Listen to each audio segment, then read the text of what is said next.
Retour antenne yango. C'est pas possible.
Consacré à la remise officielle de la relique de Patrice Emery Lumumba, alors premier ministre de la République démocratique du Congo. La radio-télévision nationale a saisi l'occasion pour organiser justement ce plateau spécial, vous faire revivre à quelques détails près et tout ce qui va se dérouler à partir du palais d'Egmont. Nous sommes à Bruxelles et pour ce plateau spécial, nous avons fait venir sur ce plateau justement le professeur Ndaiwel, historien, un intellectuel bien connu dans le monde scientifique. Monsieur le professeur, bonjour et bienvenue. Bonjour. Nous avons également Paul Diakese, l'adjoint au directeur de la presse présidentielle. Monsieur Paul, bonjour. Bonjour Blair. Et j'aurai à mes côtés mon estimé confrère Edith Chala, qui est journaliste à la RTNC, pour commenter justement cette cérémonie qui se passe à partir du palais d'Egmont, nous l'avions dit à Bruxelles, la remise officielle, la relique de Patrice Emery Lumumba. Nous les rappelons, il est mort le 17 janvier 1961 à Elisabethville. Aujourd'hui, le Grand Katanga et précisément la province du Haut-Katanga.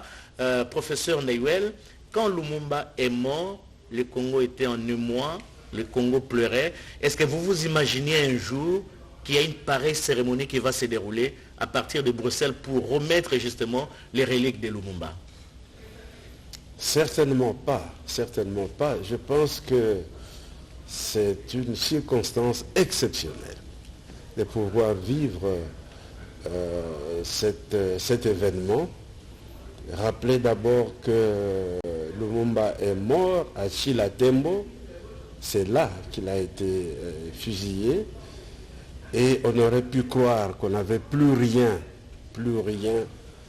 de son corps physique. Mais les circonstances ont fait que nous puissions disposer d'une relique. Et dans notre culture africaine, même lorsque un parent est mort au loin, sa touffe de cheveux, ou même tout simplement ses ongles, ses habits, constituent des éléments qui le représentent. Et ici donc, la cérémonie a tout son sens. C'est véritablement notre héros national, dans son corps physique, qui est restitué, qui nous est restitué et qui vient nous retrouver dans notre pays après tant d'années. Patrice Emery Lumumba a quitté Kinshasa le 27 novembre 1960 et 62 ans après, il va revenir dans cette ville. Et je pense que c'est le moment d'une très grande émotion pour le peuple congolais, mais particulièrement pour sa famille, parce que nous devons rappeler que Patrice Emery Lumumba, ce n'est pas un concept, c'est un homme fait de chair et de sang, qui a eu une femme et des enfants, et donc et des parents. Et donc il y a là une émotion Het très sera forte. suivi par sa famille. Mag ik u vragen om recht te staan tijdens dit moment? Puis-je vous demander de vous lever pendant ce moment?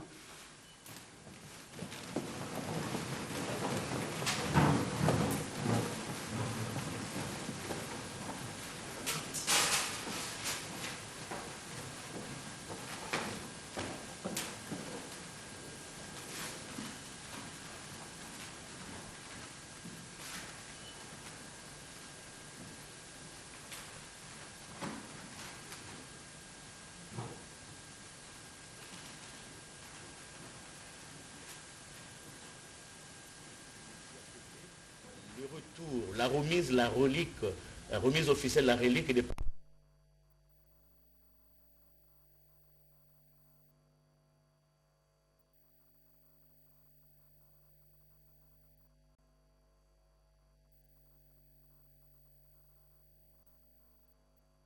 Ce que dit Antoine Chilombo n'a été qu'un élément aggravant.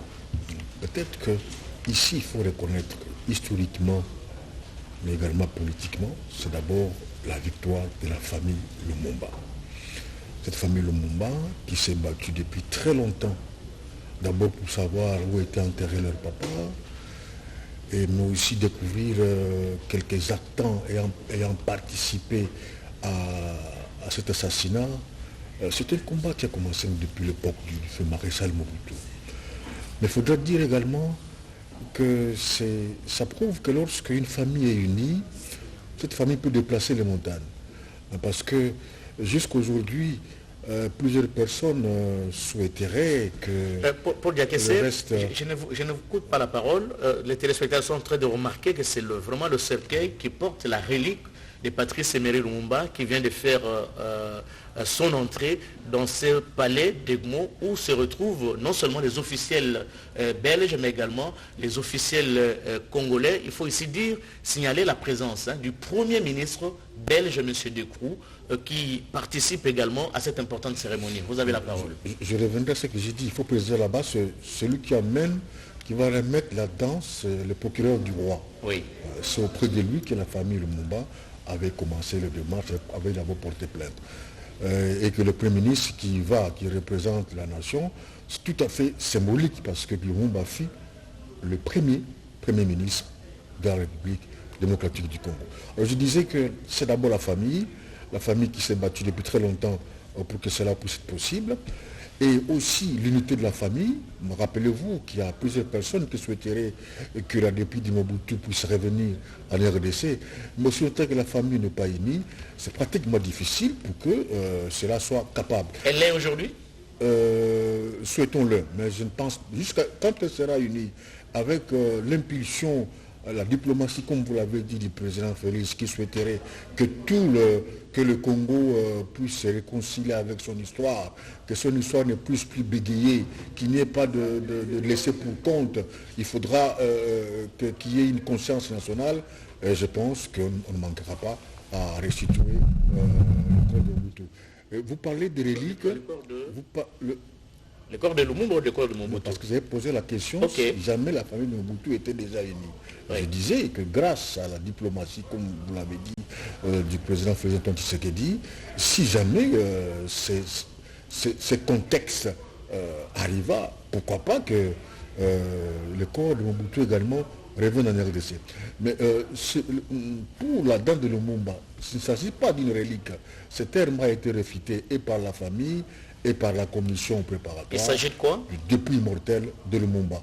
Le prof l'a dit que pour nous Africains, même un cheveu ou un ongle de celui qui est déjà parti, ça constitue sa personne elle-même. Et c'est aussi ça la philosophie bantou. Tchala?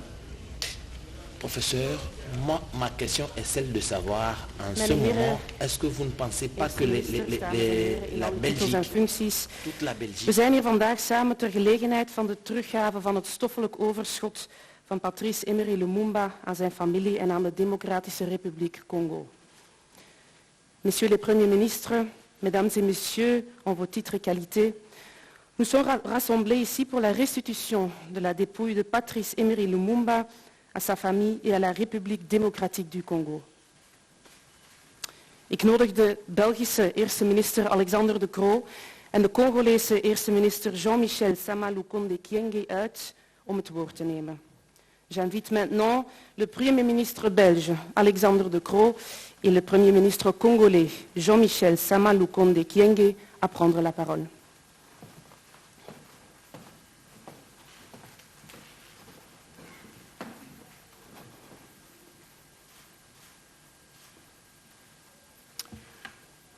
Monsieur le Premier ministre de la République démocratique du Congo, Excellences, chers membres de la famille de son Excellence, Monsieur Patrice Emery Lumumba, et Monsieur Maurice Mpolo et Joseph Okito. Mesdames et Messieurs, permettez-moi de vous souhaiter à toutes et à tous le bienvenu à cette cérémonie. Une cérémonie de la plus haute importance pour les proches de feu Patrice Emery Lumumba, qui reçoivent aujourd'hui, enfin, la dépouille de leur père et grand-père. Une cérémonie de la plus haute importance aussi pour le peuple congolais, qui aujourd'hui, enfin, prend réception de la dépouille de son premier ministre de son pays. Enfin, une cérémonie de la plus haute importance pour les relations entre nos deux pays, la République démocratique du Congo et le Royaume de Belgique, et entre nos deux peuples. Deux pays et deux populations qui peuvent finalement tourner une page de leur histoire et entamer un nouveau chapitre. Enfin, ce mot est sur toutes les lèvres ce matin. Et par enfin, nous entendons trop tard. En réalité, beaucoup trop tard. Car non, il n'est pas normal que la dépouille de l'un des pères fondateurs de la nation congolaise ait été conservée 6 décennies durant par les Belges.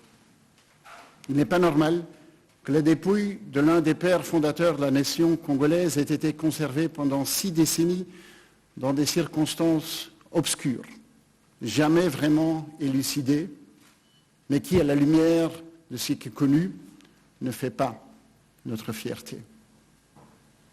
Eindelijk. Dat is het woord dat vanochtend op ieders lippen ligt. En met eindelijk bedoelen we te laat. Veel te laat eigenlijk. Want nee, het is niet normaal dat het stoffelijk overschot van een van de grondleggers van de Congolese natie 6 decennia lang door Belgen werd bewaard. Het is niet normaal dat het stoffelijk overschot van een van de grondleggers van de Congolese natie 6 decennia lang werd bewaard onder duistere omstandigheden, die nooit echt zijn opgehelderd en waar we in het licht van wat nu bekend is niet trots op zijn. At last, this word is on everyone's lips this morning. And by at last, we mean in fact too late, much too late. Because no, it is not normal that Belgians held onto the remains of one of the founding fathers of the Congolese nation for 6 decades. It is not normal that for 6 decades the remains of one of the founding fathers of the Congolese nation were kept in obscure circumstances, which were never really elucidated, but which, in light of what is known today, do not make us proud. La dépouille de Patrice Emery Lumumba n'est entrée en possession des autorités judiciaires de notre pays qu'en 2016. Et il a fallu attendre longtemps avant que cette dépouille ne soit remise à qui de droit, c'est-à-dire à sa famille, à son peuple, pour enfin entamer un ultime voyage vers sa juste destination, Kinshasa, fière capitale de la République démocratique du Congo.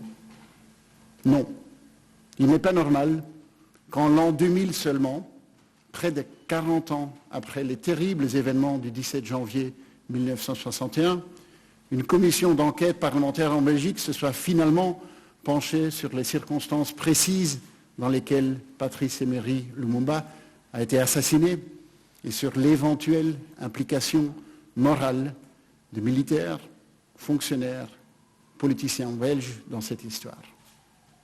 Ces dernières semaines, nous nous sommes entretenus avec le président de cette commission parlementaire et j'ai lu personnellement les conclusions de cette enquête.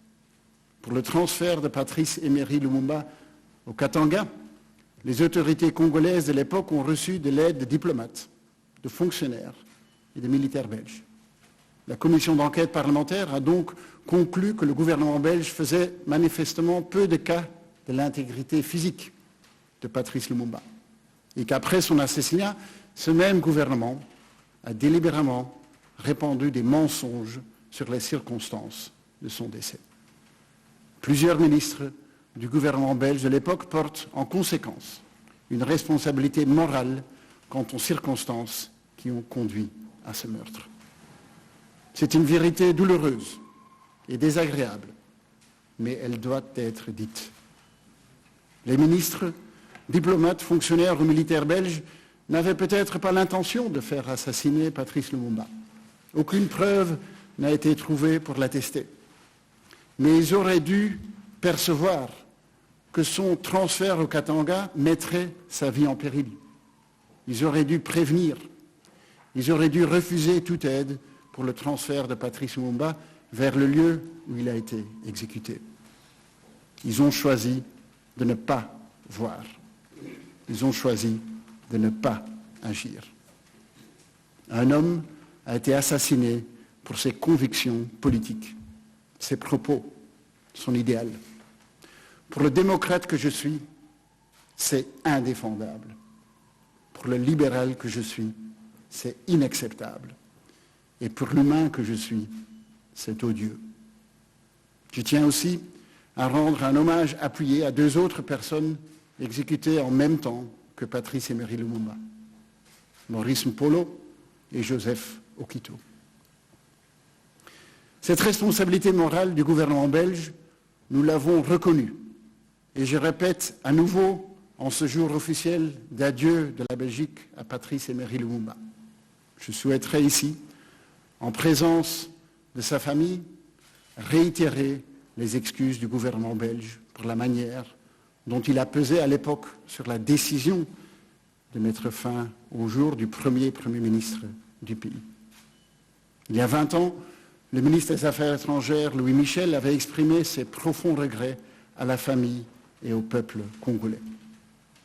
Des profonds regrets, le roi Philippe en a lui aussi formulé il y a 2 ans dans une lettre adressée au président congolais Félix Tshisekedi. Et il les a réitérés en personne lors de sa visite officielle au Congo il y a quelques jours. Des profonds regrets qui avaient cette fois pour objet, de manière plus globale, les actes de violence et de cruauté commis à l'époque de l'État indépendant du Congo. De profonds regrets pour les souffrances, les humiliations infligées pendant la période coloniale.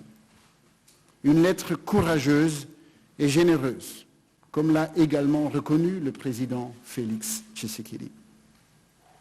Une lettre nécessaire aussi, car pour envisager notre futur ensemble, nous devons qualifier sans ambiguïté les passages sombres de notre passé commun. Il le faut si nous voulons tourner une page et entamer un nouveau chapitre de notre histoire. Les jeunes Congolais comme Belges y aspirent. La période coloniale, comme toute époque de l'histoire, est soumise à interprétation et à réinterprétation. Néanmoins, déjà à l'époque de l'État indépendant du Congo, de nombreuses voix se sont élevées pour dénoncer les abus et les violences. Ces voix ne se sont plus jamais tues. Le roi des Belges s'est exprimé en ces termes il y a quelques jours à Kinshasa devant le peuple congolais. Bien que de nombreux Belges se soient sincèrement investis, aimant profondément le Congo et ses habitants, le régime colonial comme tel était basé sur l'exploitation et la domination. Ce régime était celui d'une relation inégale, en soi injustifiable, marquée par le paternalisme, les discriminations et le racisme. Il a donné lieu à des exactions et à des humiliations.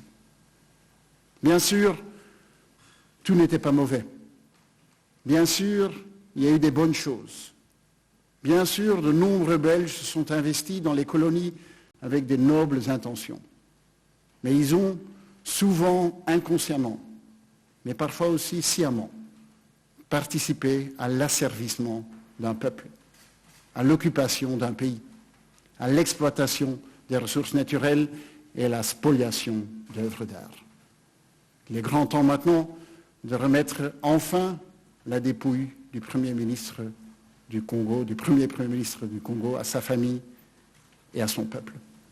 D'expliquer clairement ce qui a été la période coloniale et de restituer ce qui a été dérobé. Je me réjouis donc de l'adoption prochaine par le Parlement d'une loi permettant la restitution du patrimoine culturel, comme le propose ce gouvernement. Et je considérerai avec grand intérêt les conclusions de la commission parlementaire spéciale chargée d'examiner le passé colonial de la Belgique. Je ne veux pas préjuger de ces conclusions aujourd'hui, mais je les attends avec impatience. Comme l'esclavage, le modèle colonial était un système pernicieux en soi. Il s'agissait bien d'un modèle et d'un système, et il ternit honteusement l'histoire de notre pays. Il nous faudra l'admettre sans embâche ni détour, si nous voulons vivre une relation sincère et vraie avec les pays que nous avons occupés, le Congo, le Rwanda, le Burundi.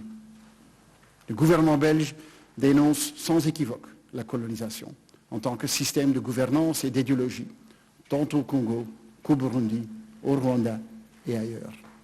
Ce système a mené à de graves violations des droits humains, des discriminations en tout genre, et une perception des Africains par certains Belges totalement inadéquate.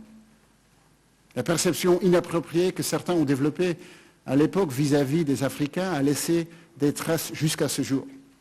Et se manifeste par des actes de racisme qui sont encore observés de trop nombreuses circonstances dans la vie de la Belgique. Je condamne vivement le racisme. Il est plus que temps d'y mettre un terme définitif. Comme toutes les formes de discrimination, le racisme est non seulement dommageable à celui qui en est l'objet, mais également à celui qui en est l'auteur. Une société inclusive est une société plus riche, où chacun peut contribuer positivement au vivre ensemble et être reconnu pour sa contribution. La communauté d'origine africaine en Belgique apporte une richesse inégalable à notre pays. Cet apport est parfois bien connu grâce à des secteurs très visibles, comme le sport et la culture. Mais notre reconnaissance va également à toutes les Congolaises et Congolais, africaines et africains, devenus belges ou pas, qui apportent au quotidien leur pierre à l'édifice dans tellement d'autres domaines, souvent sans bénéficier d'une quelconque visibilité, comme tout autre citoyen dans notre pays. Nous pensons aussi que les Belges actifs en RDC ont cette même approche. Ces Belges, ces Congolais et ces Congolaises contribuent toutes et tous à ce lien unique, si étroit, entre notre pays. Un lien qui va au-delà de l'amitié, qui s'inscrit dans une approche à long terme, tournée vers l'avenir. Je me réjouis de cette nouvelle dynamique qui nous permet de nous regarder avec un respect et une franchise renouvelée, au bénéfice commun de nos populations. Monsieur le Premier ministre, Mesdames et Messieurs, nous commémorons aujourd'hui le terrible assassinat de Patrice Emery Lumumba. Nous nous inclinons devant sa mémoire, devant le poids historique de cet homme pour son pays et pour son continent, sa contribution majeure à la renaissance africaine et panafricaine. Malgré la solennité de l'événement dont nous honorons aujourd'hui la mémoire, c'est aussi avec un message empreint d'espoir et de confiance à l'avenir que je souhaite clôturer cette cérémonie. Les jeunesses belges et congolaises sont pleines de ressources, de talents et sont ouvertes aux autres. Elles continueront à porter ce lien qui unit nos deux peuples, dans les moments difficiles comme dans les moments de réjouissance. Notre engagement pour les années à venir vis-à-vis de la RDC reste guidé par la ferme volonté de soutenir le processus de stabilisation et de démocratisation du pays, avec un attachement profond aux principes de démocratie et de stabilisation, et le respect des droits et des principes démocratiques. Les avancements dans les droits humains, en particulier pour les femmes et les enfants, comme la bonne gouvernance. Vandaag herdenken we de gruwelijke moord op Patrice Emery Lumumba. We buigen het hoofd voor zijn nagedachtenis, voor de historische betekenis van zijn land en zijn continent, voor zijn enorme bijdrage aan de Afrikaanse wedergeboorte. Ondanks het plechtig karakter van het eerbetoon dat we hier vandaag brengen, wil ik bij deze gelegenheid ook graag afsluiten met een boodschap van hoop en van vertrouwen in de toekomst. De Belgische en Congolese jeugd loopt over van ideeën en talent. En de band tussen onze volkeren zullen we blijven uitdragen, zowel in moeilijke momenten als in momenten van vreugde. Ons engagement ten aanzien van DRC in de komende jaren blijft ingegeven door onze vastbeslotenheid om het stabilisatie- en democratiseringsproject in het land te ondersteunen. Door onze sterke verbondenheid met de beginselen die de Congolese bevolking vraagt, zoals eerbied voor de rechtsstaat en democratische beginselen, bevordering van mensenrechten, in het bijzonder van vrouwen en kinderen en goed bestuur. Today, we commemorate the terrible assassination of Patrice Emery Lumumba. We bow before his memory. The historical weight of this person who meant so much for its country and for its continent. To what he meant for the country and what he meant for the Pan-African Renaissance. And I would like to close this ceremony with a message of hope and confidence in the future. Belgian and Congolese young people are resourceful. They are open and they're looking to the future. They will continue to carry this bond between two peoples in difficult times as well as in times of joy. Our commitment to the DRC remains, and our commitment to the country's stabilization and democratization process remains, with a deep attachment to the desires of the Congolese people, the aspiration for the rule of law, for democratic principles, for human rights, especially for women and children, and for good governance. Today is a day of commemoration, but this Monday will always be also a message of strong partnership between Belgian and Congolese people. May this day project us into a bright common future. Vandaag herdenken we. Maar we stellen ook een daad van sterke vernieuwing, van partnerschap tussen de Belgen en de Congolezen. Mogen deze dag het begin zijn van een mooie gemeenschappelijke toekomst. Nous posons aujourd'hui un acte de commémoration. Mais ce lundi, nous posons aussi un acte de renouvellement fort, de partenariat, entre Belges et Congolais. Puisse ce jour nous projeter dans un avenir commun radieux. Merci.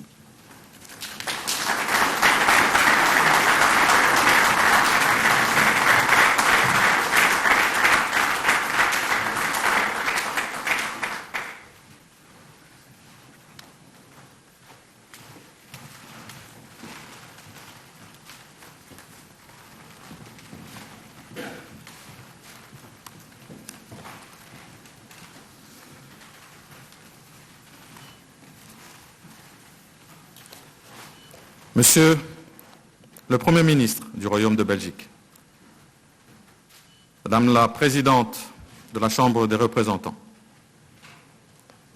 Messieurs et Mesdames les députés et sénateurs, Mesdames et Messieurs les membres des gouvernements belges et congolais, Mesdames et Messieurs les ambassadeurs et membres des corps diplomatiques,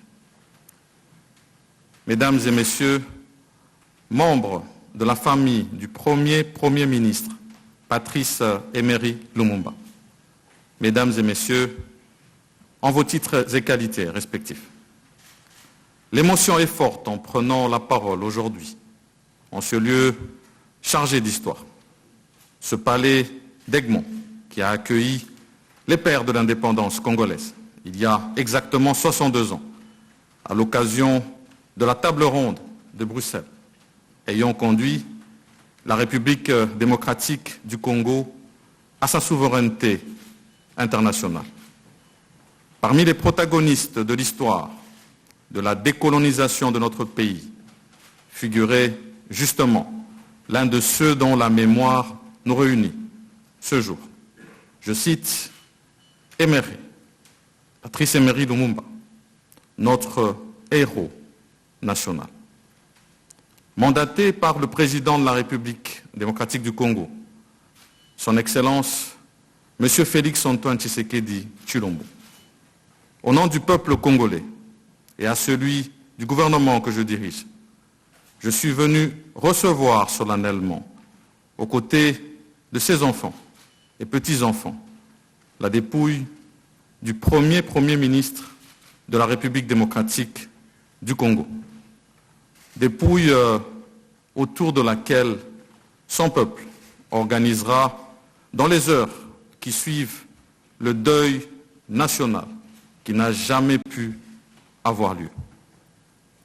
La date du lundi 20 juin 2022 en Belgique, comme en République démocratique du Congo, entre désormais dans les annales de l'histoire commune de nos deux pays.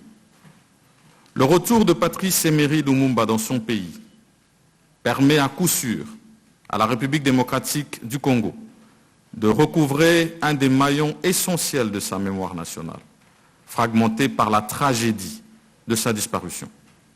Au-delà de la République démocratique du Congo, c'est tout un continent, l'Afrique, qui célèbre le retour de l'un de ses dignes fils.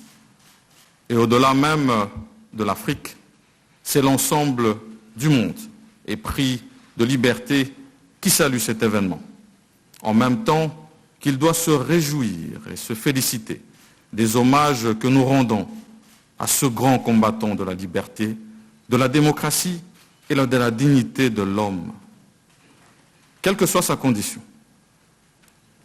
Monsieur Patrice Emery Lumumba restera marqué dans le collectif commun du monde. Au nom du gouvernement congolais, je dois reconnaître la volonté politique du gouvernement belge. Il en fallait beaucoup pour arriver à ce moment. Vos propos l'ont si bien rappelé, Monsieur le Premier ministre. Je voudrais en même temps saluer les efforts des institutions à travers le monde ainsi que l'engagement des personnalités qui se sont investies dans l'aboutissement de ce processus de haute portée historique. Dans cette journée constitue l'épilogue Nous ne pouvons parler de Patrice Emery Lumumba sans nous remémorer ses deux compagnons, Maurice Mpolo et Joseph Okito, qui, comme lui, ont perdu la vie dans des conditions tragiques. La lutte pour l'indépendance, la souveraineté nationale et internationale, point de départ de la prise en main de notre destin, demeure incontestablement les motifs pour lesquels ils sont morts. Ils ont été admis récemment dans l'ordre des héros nationaux Kabila Lumumba, au grade de grand officier. Aux côtés de leur famille, le gouvernement de la République se tient pour que justice leur soit aussi rendue. Le régime colonial a été un système basé sur l'exploitation et la domination, marqué par une relation inégale, injustifiable, et par le paternalisme, la discrimination et le racisme. J'emprunte ces mots du roi Philippe pour avouer que ce système et le traumatisme qu'il a entraîné a plombé les années qui ont suivi l'indépendance et ont eu une incidence sur l'avenir de notre pays. Le travail de la commission parlementaire sur le passé colonial nous édifiera davantage sur cette page douloureuse de notre histoire. En février dernier, à l'occasion de la visite à vos côtés du musée royal de l'Afrique centrale, musée de Tervuren, Monsieur le Premier ministre, j'ai reçu de vos mains la liste des œuvres d'art qui doivent nous être restituées. Et la remise symbolique par le roi au président Félix-Antoine Tshisekedi du masque Soukou marque incontestablement notre volonté commune de nous réconcilier avec notre histoire et de scruter dans la sérénité et sans complexe l'avenir de nos rapports. Monsieur le Premier ministre, Mesdames et Messieurs, évoquer Lumumba aujourd'hui avec nos jeunes générations, c'est rappeler son combat, son rêve de faire de la République démocratique du Congo un pays moteur dans le développement de l'Afrique, par sa position géostratégique, en plein cœur de l'Afrique, par sa diversité et sa richesse socioculturelle, par son sol, par son sous-sol, par sa flore et sa faune. C'est pourquoi, dans son célèbre discours du 30 juin 1960, Lumumba lui-même soutenait, je cite, « Nous allons faire du Congo le centre de rayonnement de l'Afrique tout entière. » Une conviction qui rejoignait celle d'autres illustres figures panafricaines, telles Frantz Fanon, Aimé Césaire, Cheikh Anta Diop, Kwame Nkrumah. Visionnaire, notons que dès 1958, Lumumba alertait l'opinion, tant nationale qu'internationale, sur la menace de la violation de l'intégrité du territoire qui pesait déjà sur son pays. Il est le premier homme politique congolais qui emploie le vocable balkanisation, concept sur lequel aucune Congolaise, aucun Congolais ne peut jamais transiger. Aujourd'hui, il est de notre responsabilité d'appeler le peuple congolais, essentiellement sa jeunesse, à porter à bras le corps le combat de Lumumba, qui demeure aujourd'hui encore de grande actualité. Combat de protection et de préservation de l'intégrité territoriale. Combat pour ne jamais trahir la République face aux convoitises extérieures. Cette intégrité territoriale à laquelle tient aussi la Belgique et que vous, comme le roi, avez si bien rappelé en ce moment précis où notre pays fait face à une nouvelle agression rwandaise avec son lot d'atrocités. Les enfants ont encore perdu la vie, les écoles sont encore bombardées, les femmes contraintes à quitter leur milieu naturel. Depuis plus de 25 ans, la normale est devenue normale. Notre détermination à y mettre fin autour de notre président de la République, chef de l'État, et de nos forces armées est à nouveau renforcée ce jour. Que dire encore de Lumumba, alors qu'il faut des ouvrages tout entiers pour le décrire? Un vaillant combattant pour la démocratie, une référence incontournable pour la jeunesse et les générations à venir, un héros national. Et pour moi, Premier ministre de la République démocratique du Congo, une source d'inspiration dans la lutte pour le bien-être de chacune et chacun des Congolais et Congolaises. Monsieur le Premier ministre, distingués invités, Mesdames et Messieurs, tout en nous invitant tous, Belges et Congolais, à regarder notre passé en face, il nous appartient de poser les jalons d'une nouvelle collaboration, sincère et solide, tournée vers une coopération mutuellement avantageuse et reposant sur l'estime réciproque, en vue d'un développement harmonieux de nos peuples respectifs. Car le souvenir du passé douloureux qui nous réunit ce jour est riche d'enseignements pour l'avenir. Un avenir tributaire à la fois de la reconnaissance de ce passé commun dans toutes ses facettes et de l'effort commun de le dépasser pour tisser de nouveaux liens sur des bases plus solides entre nos peuples.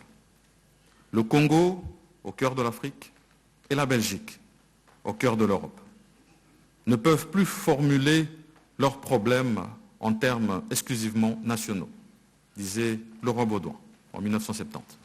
Le temps est venu pour que nos jeunes l'apprennent davantage et pour que nous puissions pleinement jouer ce rôle vital pour l'avenir de nos continents et de la coopération entre l'Union africaine et l'Union européenne. Monsieur le Premier ministre, c'est dans ce sens que lors de votre récent séjour à Kinshasa, à la suite de la visite de Sa Majesté le roi Philippe, nous avions eu l'occasion, tous deux, d'explorer sans complaisance les domaines de coopération fructueux. Tous deux, nous avions manifesté l'intérêt d'ouvrir de nouvelles perspectives de la coopération bilatérale entre nos deux États.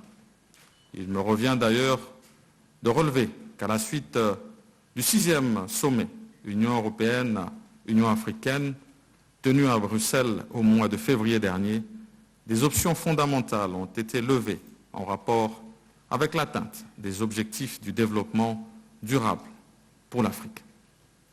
Ces échanges fructueux doivent aussi caractériser les officiels de nos deux patries en vue d'inciter cette coopération mutuellement avantageuse pour nos deux peuples, appelés d'ailleurs aujourd'hui à écrire une nouvelle page de l'histoire. Puisse la mémoire de Patrice Emery Lumumba, qui nous réunit ce jour, constituer un moment de rassemblement et le point d'un départ, d'un avenir plus radieux. Je vous remercie.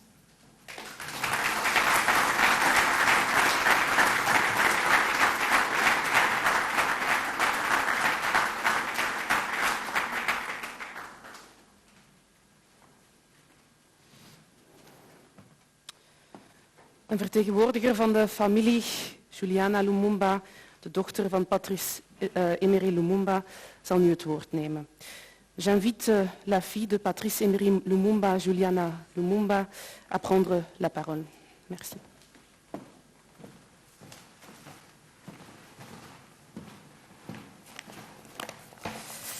Excellences, Monsieur le Premier ministre, Excellences, Mesdames et Messieurs en vos grades et qualités, distingués invités. Père, nos cœurs enseignés 61 années durant. Nous, tes enfants, tes petits-enfants et tes arrière-petits-enfants. Mais aussi le Congo, l'Afrique et le monde. Nous pleurions ta disparition sans avoir fait d'oraison funèbre. Père, comment es-tu mort? On ne sait pas. Quand es-tu mort? On ne sait pas. Où as-tu été assassiné? On ne sait pas non plus. Qui t'ont assassiné et pourquoi? On cherche encore. Tout ce que nous savons, Père, c'est que tu as été condamné par tes bourreaux à demeurer un défunt sans inhumation, un corps sans chair ni ossement, une âme en perpétuelle errance, un héros sans panthéon, un objet sépulcral sous séquestre de la justice, sans l'ombre d'une tombe pour le repos éternel, n'ayant qu'une date comme tombeau, le 17 janvier 1961. Il y a 2 ans, le 30 juin 2020, nous avions écrit à Sa Majesté le roi Philippe de Belgique. Nous lui avons dit que notre responsabilité d'enfant, notre devoir de descendant, devenu maintenant aussi père et mère, c'était de rendre hommage à notre père, à notre géniteur, en lui offrant une sépulture digne du sang qu'il nous a légué. Ce précieux sang qui circule dans nos veines, la réponse du roi, c'est la cérémonie solennelle de ce jour. Au nom de la grande famille Lumumba, éplorée, j'adresse une parole de remerciement et d'infinie gratitude à Sa Majesté le roi Philippe. Il a montré, dans ces tristes conjonctures, un remarquable intérêt affectueux pour notre Père et a manifesté un profond regret pour son abominable sort. Distingués invités, de la réception de notre lettre ouverte au roi, le 30 juin 2020, à la cérémonie solennelle de ce jour, nous avons été agréablement surpris par les délicates attentions du gouvernement du Royaume de Belgique, à travers tant de son ambassade à Kinshasa que du Premier ministre ici à Bruxelles. Vous avez allégé notre fardeau, adouci nos amertumes et mérité bien justement notre profonde reconnaissance. À cette heure mémorable, notre infinie gratitude va aussi à son Excellence, M. Félix Antoine Tshisekedi Tshilombo, notre président de la République. Ces mots si avenants, sa main tendue, toujours si prompte, et ses fraternels messages, tout nous a été d'un grand réconfort. Au peuple de la République démocratique du Congo et de l'Afrique, nous disons la main sur le cœur. Ouvrez-lui le sanctuaire de la paix. Daignez lui accorder la couronne que vous lui avez préparée dès le lendemain du 17 janvier 1961. D'ordinaire, le nom de Patrice Emery Lumumba revient en ritournelle chaque fois que l'on parle de la décolonisation de l'Afrique et de la souveraineté des États africains.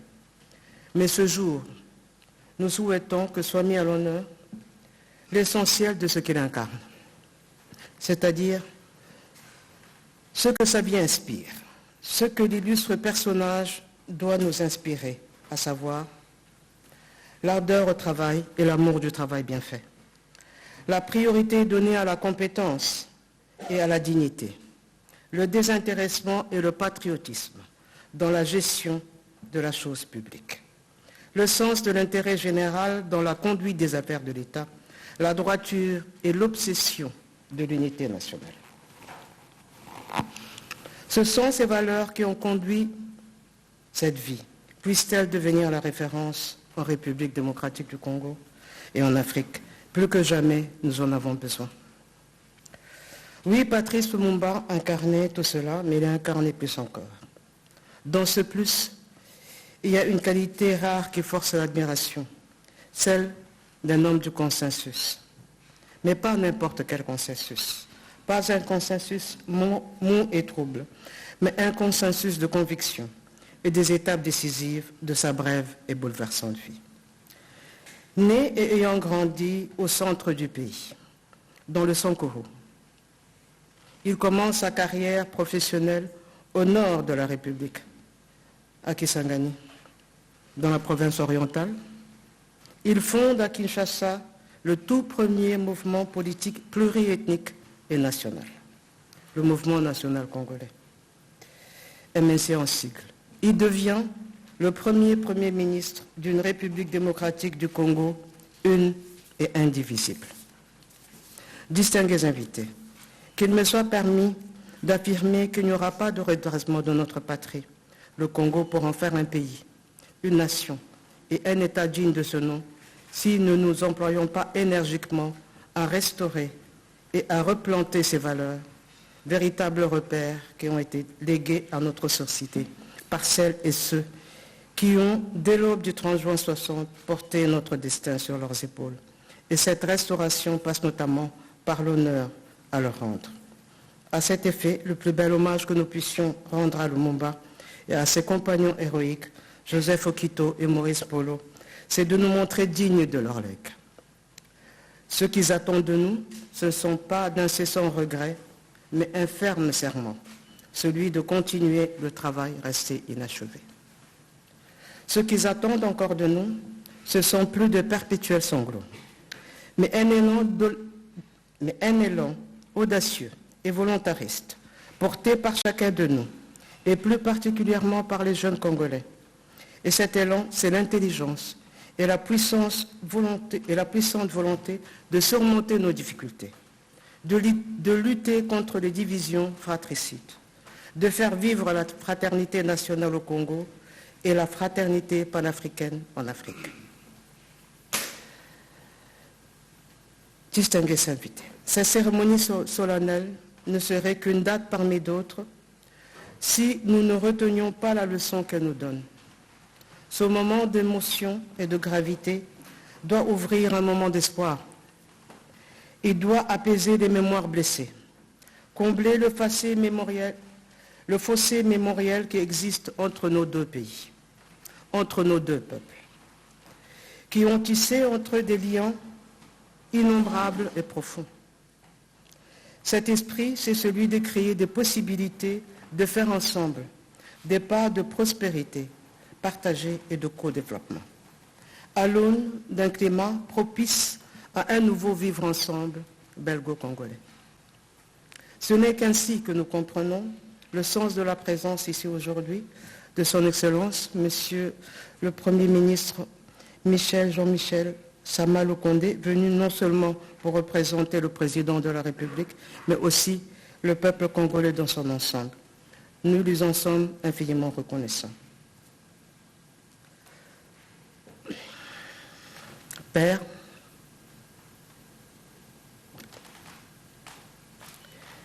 mes frères et moi, ainsi que nos enfants et tes arrière-petits-enfants, avons essayé, à travers cette adresse, de trouver les mots pour te dire adieu. 61 ans après ta disparition. Mais nous devons avouer qu'il n'y a rien qui puisse exprimer comme il faut ce que nous ressentons et pensons aujourd'hui. Nous ne pouvons que formuler ce vœu. Ce vœu que tu puisses, Père, de là où tu es, de là où tu te trouves, être fier de tes enfants, de tes petits-enfants, et de tes arrière-petits-enfants. Père, à présent, bien retour au pays. Merci.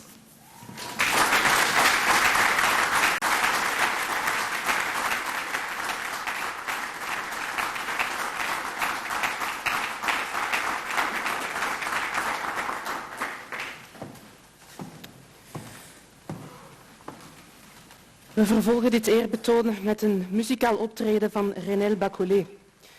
Renelle Bacolé is een Belgisch-Congolese zangeres, danseres en performer van neo soul en jazz. Ze brengt Dig, een nummer van haar laatste project. Haar lyrische zangstijl dompelt je onder in een ervaring waarbij zelfreflectie, genezing en ontwikkeling centraal staan. Nous continuons l'hommage avec un moment musical. Renelle Bacolé est une chanteuse, danseuse et interprète belgo-congolaise de néo-soul et de jazz. Elle interprète Dig, issu de son dernier projet. Sa façon de chanter, lyrique, presque poétique, donne le sentiment de participer à une immersion dont les mots d'ordre sont introspection, guérison et épanouissement.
My emotions overflow.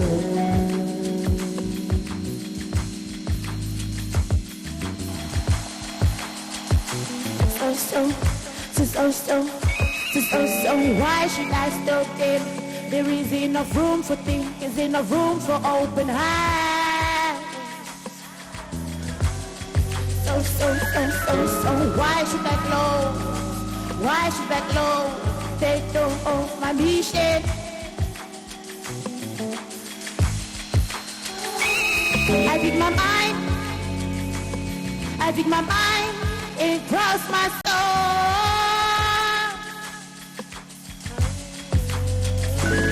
I dig my mind across my soul. Even when you want to stand, this reason keeps me awake. I speak to my angels to protect myself. May I desert the clouds that continue to chase me. It's like a thick black mist that surrounds my body and keeps me from overtaking myself. I dread that it's exactly on my chest was a kiss of me. Why deep down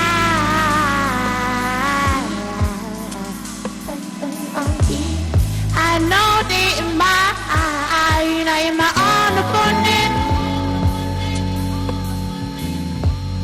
and my mind chooses instinct the same way I chose my visa. I look forward to try not to see. Why?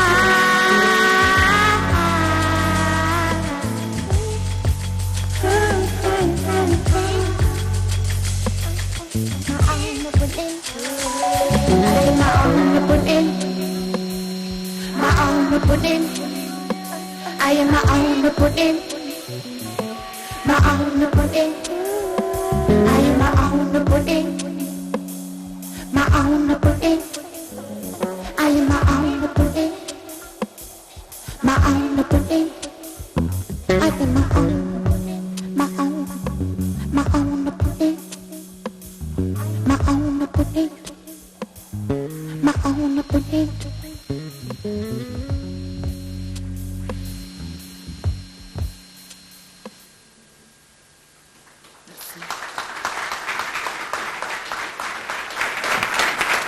Bedankt voor dit optreden dat hulde brengt aan onze voorouders en aan de levendige mix voor onze culturen, de levendige mix die onze culturen symboliseert. Merci pour cette performance qui rend hommage à nos ancêtres, témoigne du mélange vivant de nos cultures.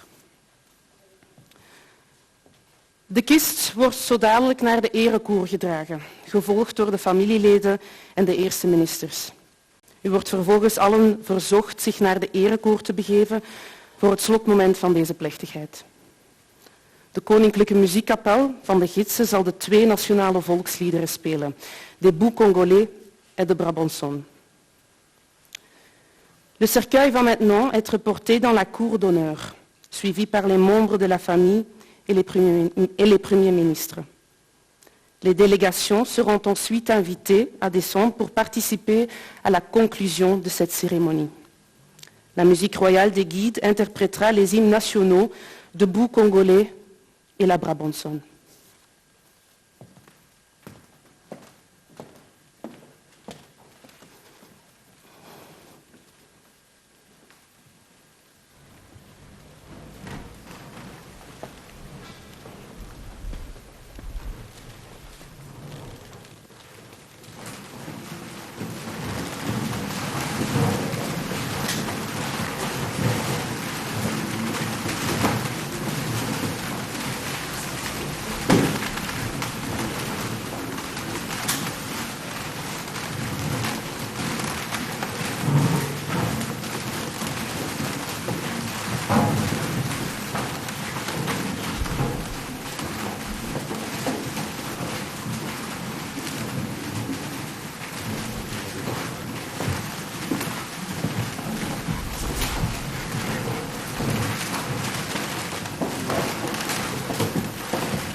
De Patrice Emery Lumumba est acheminé vers la cour d'honneur.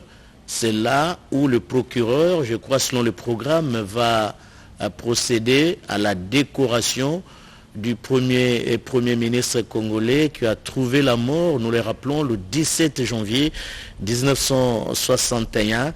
Mais ici sur ce plateau, nous saluons l'arrivée du professeur Kambai Bouacha.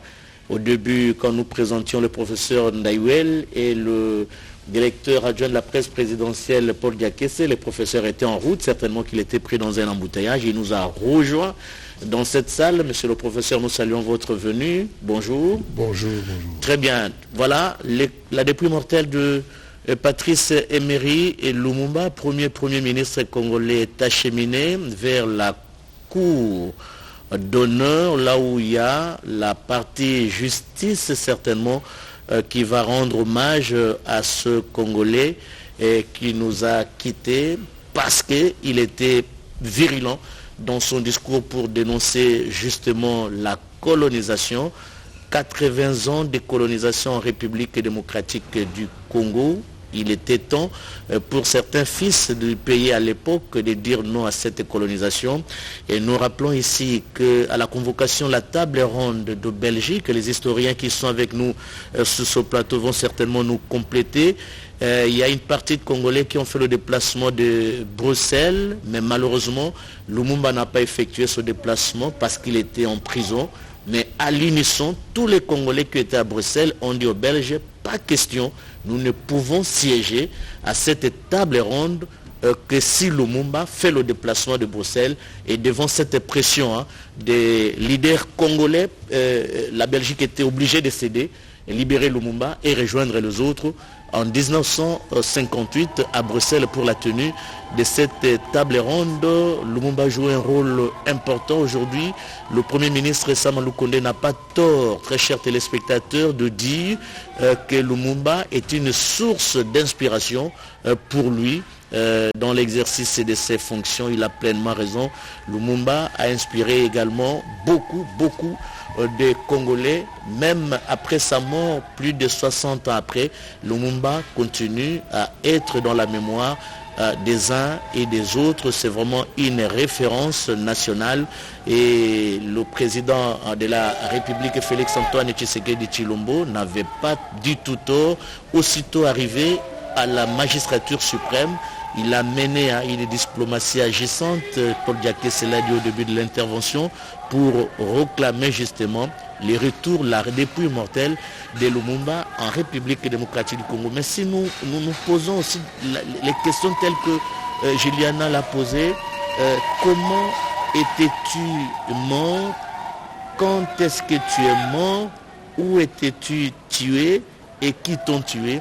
Des questions qui interpellent et qui bouleversent même les consciences humaines. Nous allons revenir avec les spécialistes qui sont avec nous sur ce plateau, le temps de vivre cette émouvante cérémonie qui se déroule en ce moment, la dépouille mortelle de Patrice Emery Lumumba, couvert par le drapeau national, ce même drapeau qu'il avait utilisé en son temps de son vivant. Et il lui fallait l'arrivée de Laurent Désiré et Kabila pour ressusciter ce drapeau aujourd'hui par la République démocratique du Congo. Et ça, il faut se le dire, quand le maréchal Mobutu est arrivé au pouvoir, il avait changé les drapeaux de 1960, l'accession de notre pays à la souveraineté nationale et internationale. Regardez comment ce drapeau couvre la dépouille mortelle de Patrice Emery Lumumba.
Le premier, l'hymne national de la République démocratique du Congo, les debout congolais. Le deuxième, l'hymne national belge. Regardez ce gros plan nous proposé par la réalisation, un gros plan de 2 premiers ministres, Alexandre De Croo et Jean-Michel Sama Lukonde. Nous le disions tout à l'heure, sont des moments très très émouvants.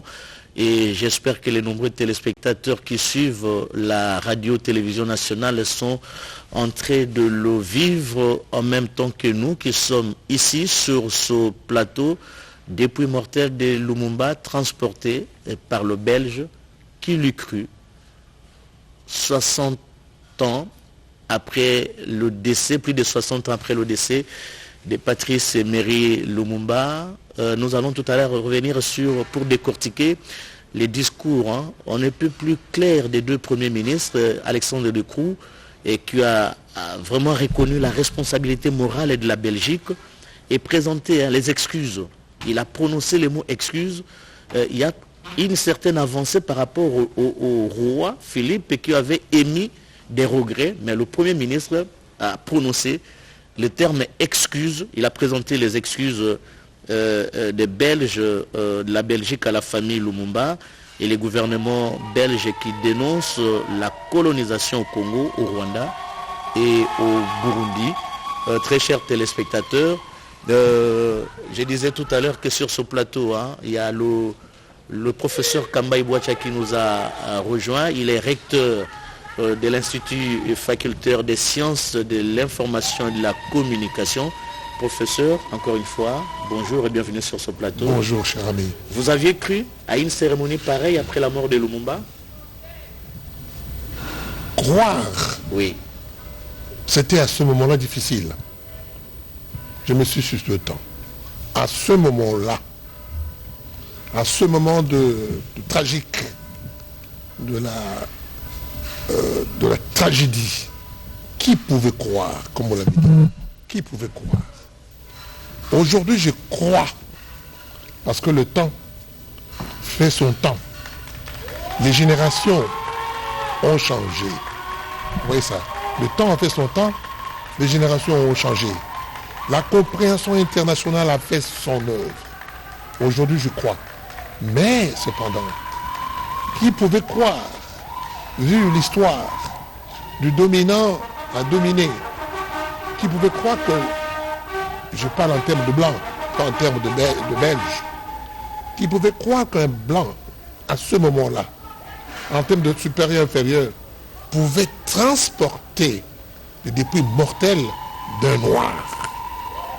Vous voyez comment les choses changent. C'est une grande leçon de l'histoire.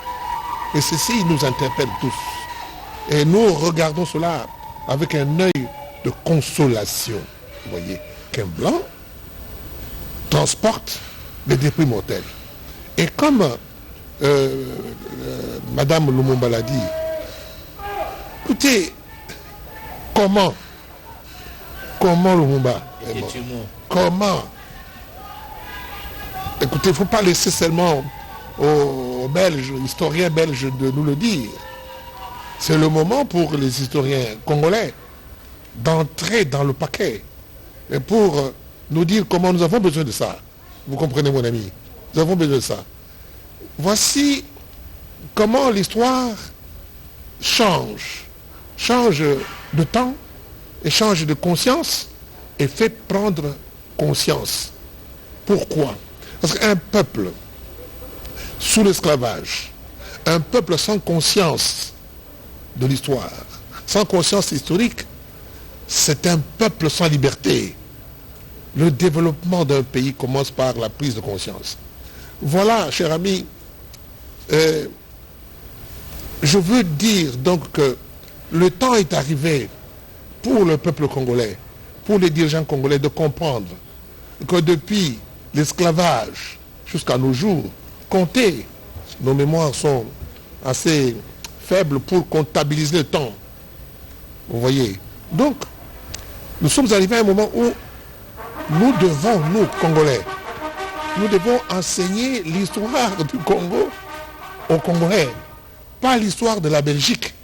au Congo. Professeur, Très juste important. le temps de dire aux téléspectateurs que le corps, la dépouille mortelle de Patrice Emery Lumumba se trouverait dans une des deux voitures pour être acheminé dans un premier temps à l'ambassade de la République du Congo à Bruxelles, et c'est là où va se rendre justement le Premier ministre Jean-Michel Samaloukonde, et selon le programme établi, le corps va quitter la dépouille mortelle de Patrice Emery Lumumba, va quitter Bruxelles demain à 20h heure locale, 19h heure de Kinshasa, pour venir ici en République démocratique du Congo, où des hommages pareils lui seront rendus tant à Kinshasa qu'à Kisangani, à Elisabethville, aujourd'hui Lubumbashi, et dans son Sankourou natal. Vous aviez la parole, Tchala, vous avez une question à poser à l'un des invités, Paul Diakès, c'est le professeur Ndewal ou le professeur Kambaye? J'étais en train de poser la question au professeur avant que l'on prenne ce direct. Le contexte de 1960, Lumumba, la personne était parmi les pères de l'indépendance. Il y en avait beaucoup. Est-ce que vous avez l'élément déclencheur de ce courroux sur Lumumba? Qu'est-ce qui a scellé le sort d'Emery Patrice Lumumba?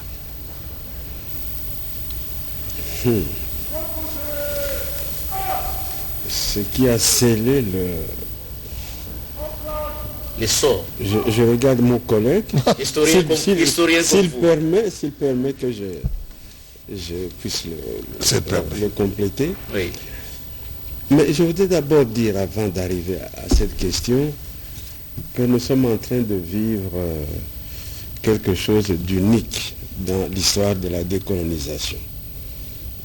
Cette journée, pour moi, c'est une histoire dans l'histoire de la décolonisation. Je pense qu'on y reviendra. Comment, donc voilà, un demi-siècle après, un peu plus d'un demi-siècle après, la métropole, l'ancienne métropole, pose ce geste dans ce contexte qui nous est présenté ici. On y reviendra certainement. Parce que c'est un grand moment de concorde entre Belges et Congolais. Mais je pense, je suis d'accord avec Juliana, je vous rappelle d'ailleurs que c'est une historienne, Juliana, qui dit que c'est un grand moment de concorde entre Congolais. C'est un grand moment entre Congolais. Alors, si vous voulez savoir depuis quand, finalement, Lumumba est devenu un personnage aussi important, aussi dangereux, entre guillemets, pour le pouvoir colonial, je dirais que c'est probablement à partir de 1958, lors de ces rencontres avec Kwame Nkrumah à Accra. Parce que quand il a été à la conférence d'Accra, il y a eu une rencontre, on dit avec Nkrumah, mais il faut dire aussi avec Sékou Touré, avec Nyerere, bref, avec tous les leaders africains, les grands leaders africains. C'est à ce moment-là que le jeune Lumumba, qui est un homme très doué, arrive à être formé de manière accélérée à l'idéologie panafricaniste et à l'idéologie nationaliste. Parce qu'à ce moment-là en Afrique, quand on parlait du nationalisme, c'était le nationalisme africain, bien sûr avec les composantes locales. Nous notons cette date parce que jusque-là, le pouvoir colonial se méfiait plutôt de Joseph Kasavubu et pas de Patrice Emery Lumumba, puisque pour preuve, ils ont accepté que Patrice Emery Lumumba aille à Accra, mais pas Kasavubu. C'est à son retour lorsque le 28 décembre 1958, il fait le compte-rendu de la conférence d'Accra, n'est-ce pas, à la place communale, ici, n'est-ce pas, la place communale, pas encore, n'est-ce pas, là où il y aura les événements du 4 janvier, mais la place communale de Kalamou, il va faire le compte-rendu, et c'est lors de ce compte-rendu qu'on va se rendre compte qu'il est devenu un homme dangereux. Parce que c'est à ce moment-là qu'il prononcera les phrases qu'on n'a jamais entendues. Notamment le fait de préciser que l'indépendance n'est pas un cadeau, mais un droit. Que l'indépendance est un droit. Il reviendra d'ailleurs là-dessus lorsque un peu plus tard, je laisse cette séquence, lorsque un peu plus tard on nommera Kasavubu formateur, alors que lui n'était qu'un formateur, il dira à une conférence aux eaux, nous pouvons déclarer nous-mêmes l'indépendance. Sans l'aval des Belges. Sans les Belges. Nous pouvons nous-mêmes déclarer l'indépendance. Ceci va faire en sorte que le ministre Ganzoff van der Merch va avoir très très peur, parce qu'il faut éviter qu'on arrive à cette situation. Sachez qu'à ce moment-là, il y a la guerre d'Algérie. Et la Belgique ne veut surtout pas vivre une situation comme celle-là. Peut-être que je vais trop loin, mais je voudrais simplement dire que c'est à ce moment-là qu'on décide que non, il devient formateur. Tout de suite, on lui laisse la possibilité de former le gouvernement, et le gouvernement qui va pouvoir former, et nous sommes à peu près aux dates où il arrive à les former, puisque c'est le 23 janvier, si je me rappelle bien, que ce gouvernement obtient l'investiture de la Chambre des députés, et puis un peu plus tard du Sénat. Nous avons, Inch'Allah, vous allez prendre la parole. Sur ce plateau, très chers téléspectateurs, nous avons deux historiens du passé. Il y a également un historien du présent, parce que Paul Diakhassé, c'est un journaliste de formation. Et nous, les journalistes, nous sommes des historiens du présent. Paul Diakhassé, comment vous avez vécu ce moment à partir de Bruxelles avec la remise officielle de la dépouille mortelle de Patrice Emery Lumumba par les gouvernements belges? Très pathétique. Peut-être que ceux qui n'ont pas vécu la situation ne peuvent pas mesurer ce que vient de résumer. Mais moi je dirais c'est la revanche de l'histoire. Je me dis aussi que, en définitive, Lumumba est mort pour rien. Parce que, en écoutant le discours du Premier ministre Ducrot, il condamne tous ceux qui ont, non pas seulement vilipendé, mais tous ceux qui ont milité pour l'assassinat de Lumumba. Mais aussi Lumumba est mort pour rien, parce que généralement les gens disent, ou le commun des mortels, ou même les Belges, pour un peu se disculper à l'époque, que c'est le discours du 30 juin qui avait précipité sa mort. Oui, c'est la goutte d'eau qui avait fait déborder le vase. Mais ce même discours a été tenu par le roi Philippe. Quand le roi Philippe dit, par exemple, qu'il condamne l'esclavagisme, le racisme, les tortures et tout ça, c'est ce que le monde avait dit. C'est ça la vérité. Effectivement, la vérité, ça blesse. À la seule différence que le roi Philippe vient de le dire 62 ans après. Pendant que Lumumba le disait bien avant. Bien avant. Et le Premier ministre vient de les confirmer encore aujourd'hui. Oui. Donc on a assassiné Lumumba pour rien. Donc ce n'est pas le discours c'est pas ce discours qui l'a tué. Ça, il faut qu'on enlève ça. Mais il y a eu la conjugaison de plusieurs facteurs, notamment des facteurs de lobby. Parce que juste après sa mort, rappelez-vous de l'association Katanga et tout ça. Donc si c'est pas pour rien qu'on avait choisi de l'amener à mourir à Châtembo au Katanga, peut-être parce qu'il gênait un peu les intérêts belges du haut minier du Haut-Katanga. Cette cérémonie également, je le trouve comme la cérémonie à l'envers du 30 juin 1960. Donc, qu'est-ce qui se passe? Le 30 juin, c'est la Belgique qui accepte que voilà, vous êtes devenu indépendant. Et aujourd'hui, c'est la Belgique qui ramène la dépouille mortelle de Lumumba vers ses enfants. Comme pour dire, au fait, l'indépendance que vous avez obtenue, ce n'est pas nous qui avons donné l'indépendance, mais c'est vous-même qui l'avez obtenue. Et si vous l'avez obtenue, c'est aussi grâce à Patrice Emery Lumumba. Et les historiens qui sont à côté de moi vont encore écrire, parce qu'en fait, les recherches doivent continuer pour savoir qui a tué, comment, où et pourquoi. Non pas seulement qu'il faut écrire l'histoire. Les professeurs d'ailleurs qui avaient déjà fait un grand travail sur même les professeurs Kambaï agiteront cet aspect qu'on a restitué la dépouille mortelle de Lumumba. Comme qui dirait Blaise, l'histoire du Congo en général et l'histoire de Lumumba en particulier est encore au début de son écriture.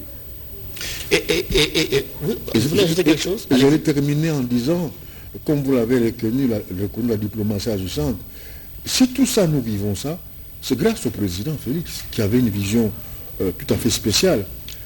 Mais aussi parce qu'il n'a pas vécu la colonisation. C'est comme le Premier ministre Decaux, c'est comme le roi de la Belgique. Parce que lorsque Juliana Lumumba avait fait la démarche pour demander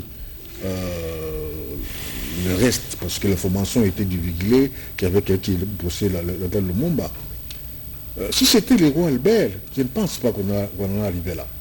Mais comme le roi Philippe n'a pas connu les affres de la colonisation, le Premier ministre Decaux n'a pas aussi connu cela. Pour eux, c'est affreux, comme il a dit. Oui. Il a reconnu. Il a reconnu ça. Ça signifie que le contexte a beaucoup changé. Et ça a milité pour ça.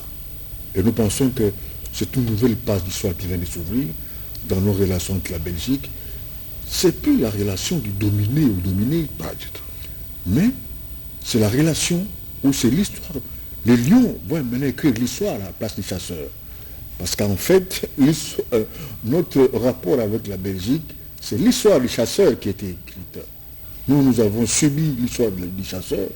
Et maintenant, les lions qui étaient chassés va écrire son histoire. Et ça va commencer aujourd'hui. Et les lions, c'est la République démocratique du Congo. Ça rejoint la phrase de Lumumba qui disait, oui, les Congolais vont écrire son histoire soi-même. Et Lumumba n'est pas beaucoup enseigné dans nos écoles. Et ça doit commencer dès aujourd'hui. Heureusement que nous avons des historiens ici. Mais il y a quand même une similitude. Les professeurs sont là, vous y êtes. Dans les discours de trois personnalités qui ont pris la parole. Decaux, Jean-Michel Sama Lukonde et Juliana Lumumba, tous ont reconnu également qu'il fallait aussi prévaloir les noms de Mpolo Maurice et Joseph Okito. C'est quand même symbolique ça. Au lieu de voir seulement Lumumba, mais au-delà de Lumumba, il y a aussi Paul, il y a aussi Okito et Mpolo. C'était le combat des enfants d'Mpolo et Okito. Mais n'oublions pas que symboliquement, Lumumba était Premier ministre et que les deux filles du ministre. Oui. Mais à tout moment qu'on évoque Lumumba, sa mort, en tout cas dans le collectif ou dans notre conscience, nous savons qu'il n'était pas seul. Il y avait aussi Okito, il y avait aussi Mpolo. En tout cas, pour nous Congolais, chaque fois que Lumumba est célébré, ses co-équipiers également le sont au même moment. Professeur, je suis en train de m'imaginer ce qui va se passer ici à Kinshasa, à Stanleyville, Kisangani, à Elisabethville et dans les Sankourou quand le corps de Lumumba sera là. Quelle lecture faites-vous tout en faisant promener cette dépouille mortelle partout? C'est une façon de dire aux gens, non seulement on va se limiter au niveau de la géographie parce qu'il y a été dans ces villes, ou seulement réveiller la mémoire collective, de dire que voilà, un digne fils qui était mort, aujourd'hui il est revenu au pays et continuons son combat. Oui. Ah, vous croyez que... Ils se regardent, les deux grands historiens du pays. C'est-à-dire que, complétant ce que mes voisins ont dit, et ils ont vachement raison, et les Congolais ont vachement raison. C'est un problème de savoir si la Belgique, je veux dire la Belgique esclavagiste, je parle il y a des siècles, depuis 14e. Pas celle d'aujourd'hui. Pas celle d'aujourd'hui. Si la Belgique esclavagiste, si la Belgique colonisatrice, si la Belgique dominatrice, etc., avait le choix de ne pas tuer Lumumba, est-ce qu'elle avait le choix? Moi je dis non. Pourquoi je dis non?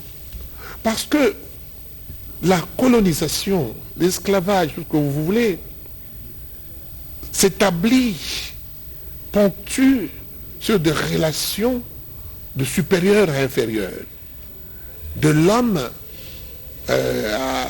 au non-homme, si je peux ainsi m'exprimer, vous voyez, de l'homme à l'animal. L'animal, on peut le tuer.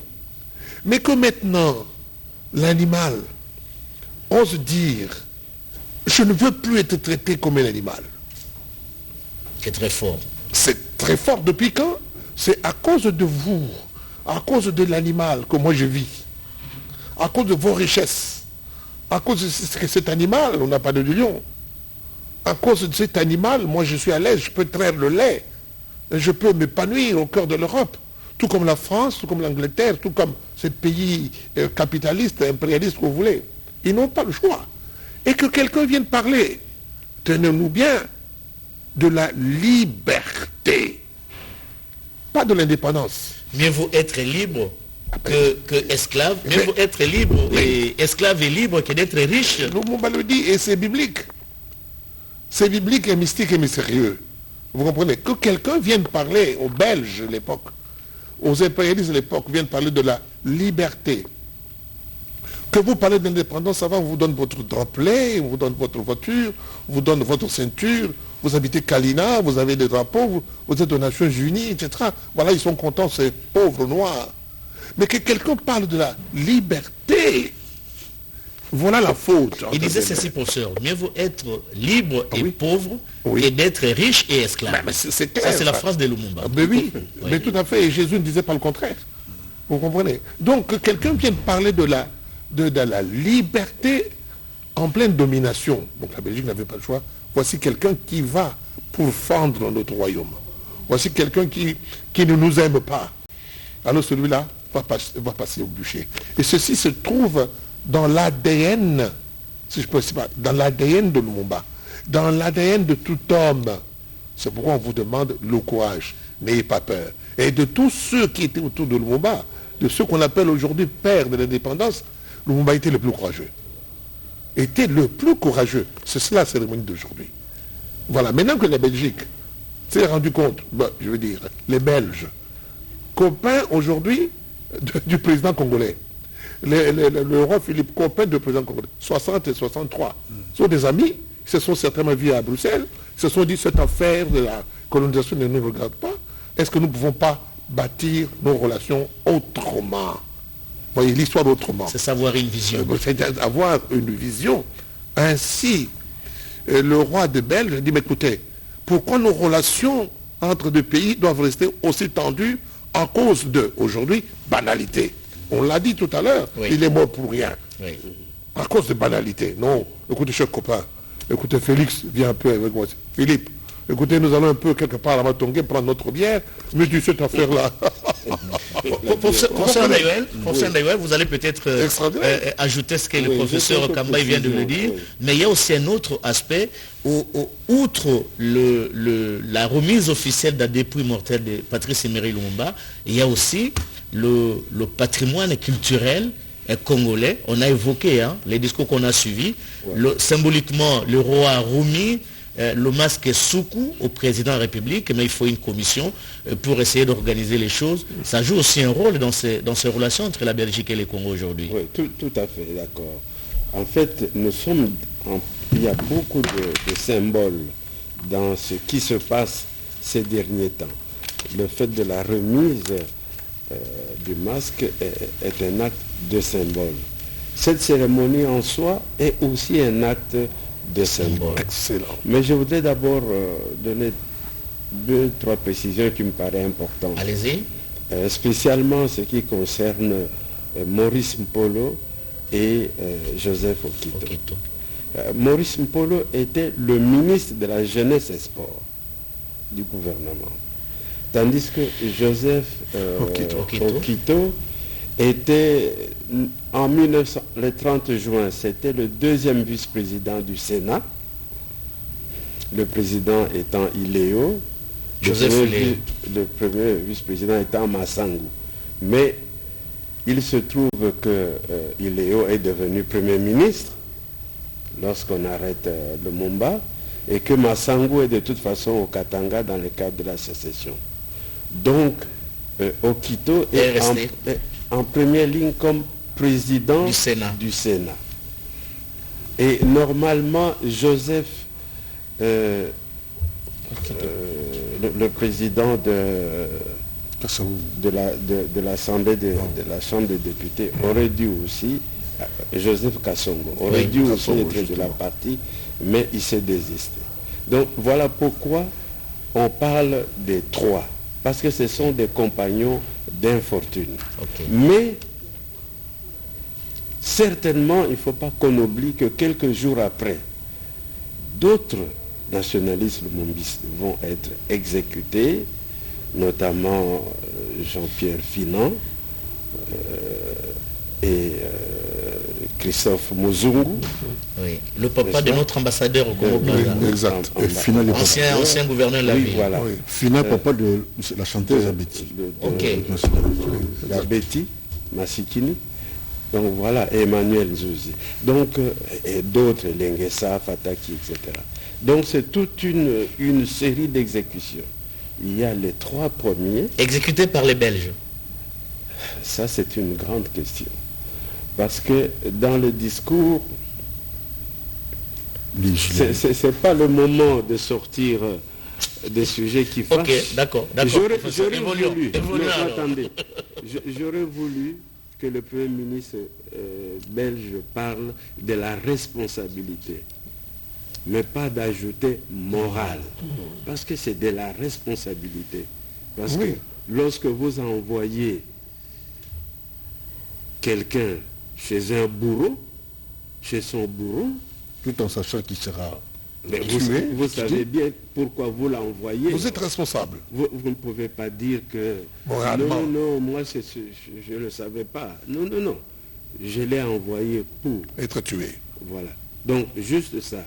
C'est pour ça que c'est vrai qu'il faut clôturer ces pages douloureuses, mais il y a un petit mot qui manque, parce qu'il ne faut pas non plus tourner la page trop vite, parce qu'il y a un petit problème qui reste, c'est celui de la justice. J'ai apprécié le fait que la ministre d'État de la Justice soit là, parce que quand Juliana dit, nous ne savons pas quelle date, nous nous en tenons au 17 janvier, parce que c'est le jour où on l'a amené, et on sait qu'il est mort ce jour-là. Mais dans les faits, mon collègue a écrit là-dessus d'ailleurs, dans les faits, on nous a d'abord dit qu'il a